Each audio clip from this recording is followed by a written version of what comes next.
morning, everyone. Welcome again to the G-Barn Kitchen. You're here with me, Chef Martin.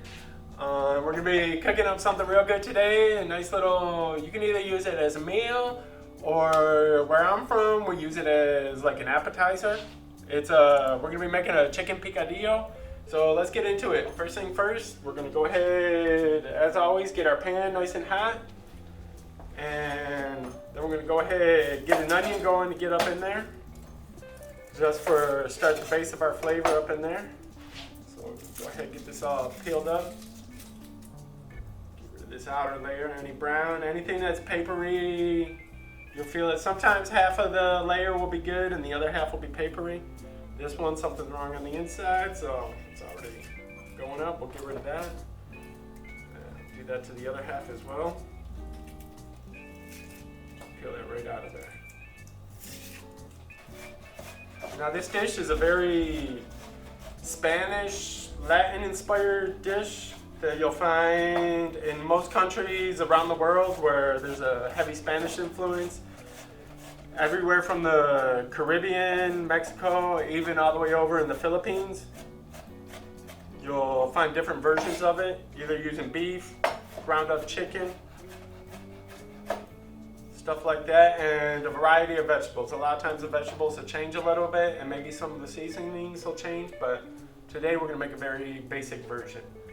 So we're going to go ahead and start off. We're going to get some oil in our pan that's nice and hot. You see it's, ooh, look, it's sizzling now. So we're going to go ahead and get our onions up in there. Smoke it.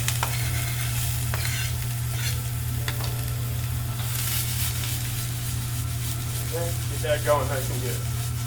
You'll see they're starting to brown real quick.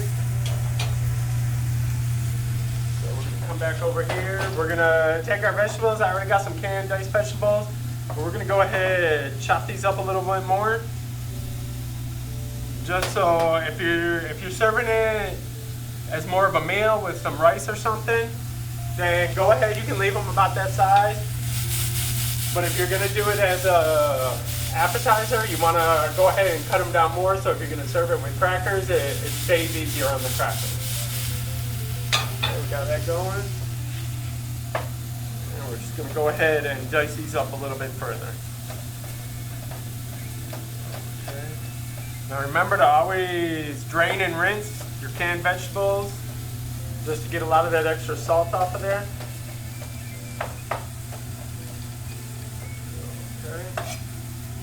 I got most of those green beans and stuff cut down a little bit more. We can go ahead and add those to our pan. Get them mixed up in there. You don't have to be all fancy flipping the pan like that. You can go ahead and give it a nice little stir. Mix it around.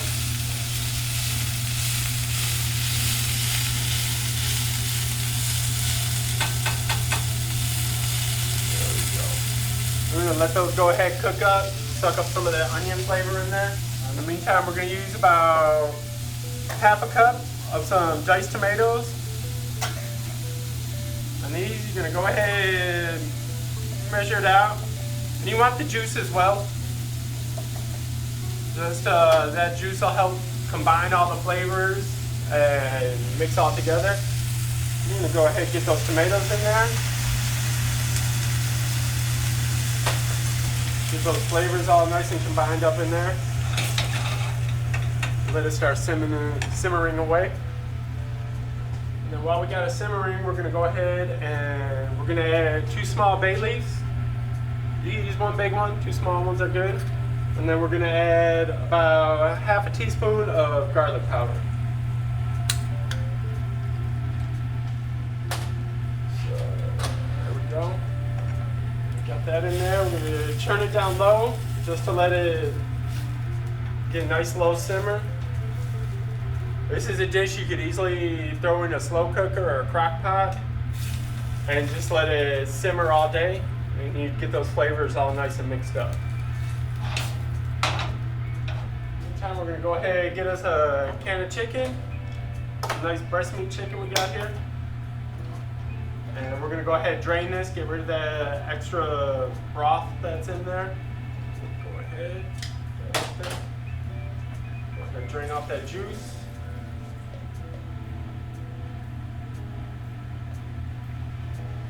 And then we're going to go ahead and get that in the pan as well.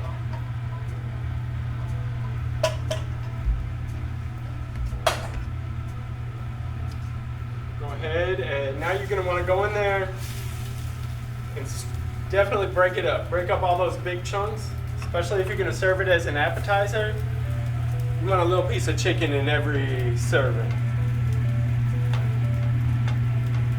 So go up in there, just start breaking it up.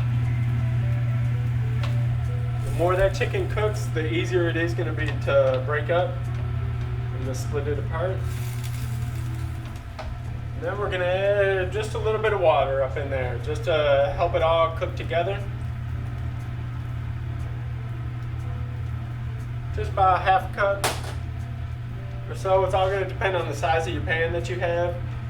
The wider the pan, the more water you're going to need. But if you're doing it in a small sauce pot, you'll need less water.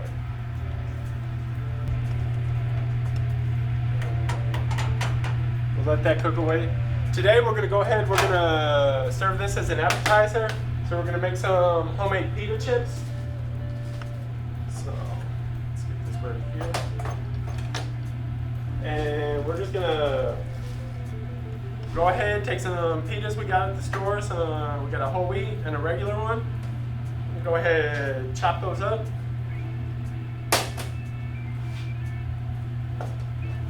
Break them down into little triangles.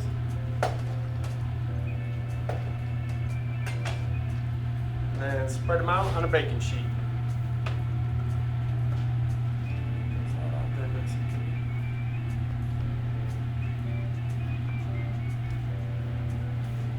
Okay, now just to help us cut down on extra fats, we're going to just use some canned vegetable cooking spray.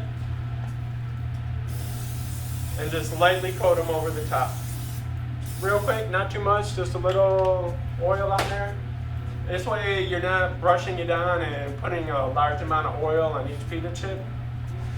And then we're just gonna sprinkle it with some herbs. Today I got some of our homemade adobo. But you can use, if you have Italian seasoning or any other spice you like, maybe some Cajun seasoning. And we're just gonna go ahead and sprinkle some of that on top. Put that over all of these. And then we're going to go ahead and toss these into a preheated oven for about, I got it at 400 for about 5 to 6 minutes.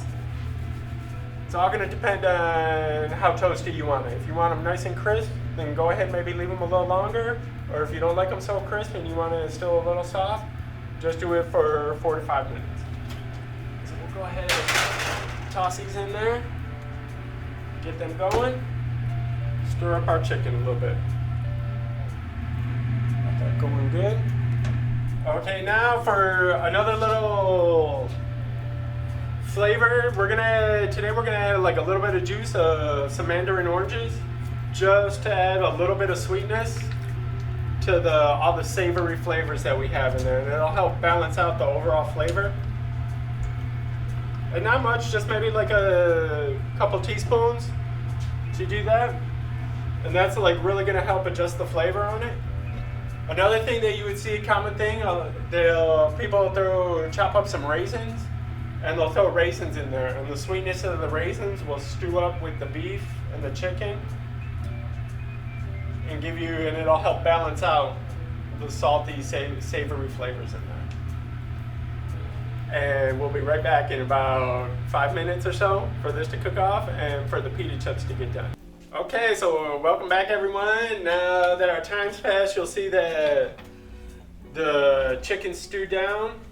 Like I was saying earlier, you do it on lower heat and let it cook all day, or as long as you need to. But you'll see that chicken's broken down,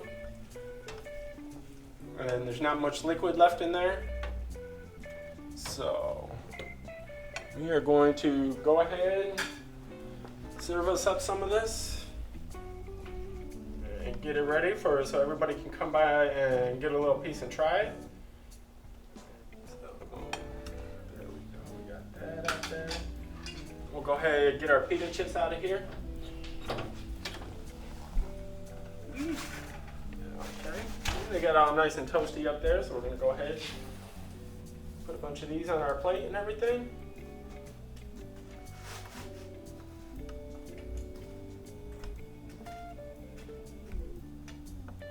This will also work great as a quick snack for you. You can go ahead and prepare the picadillo ahead of time, have it in your fridge, put it in a container, and when you're ready for a snack, you can just pull it out, put it in the microwave, heat it up for a couple seconds, and eat it with some crackers or something. So there you go, everyone. Another quick recipe we made here down in the G-Bot Kitchen. You can follow us on Facebook and Instagram. Thanks and have a great afternoon.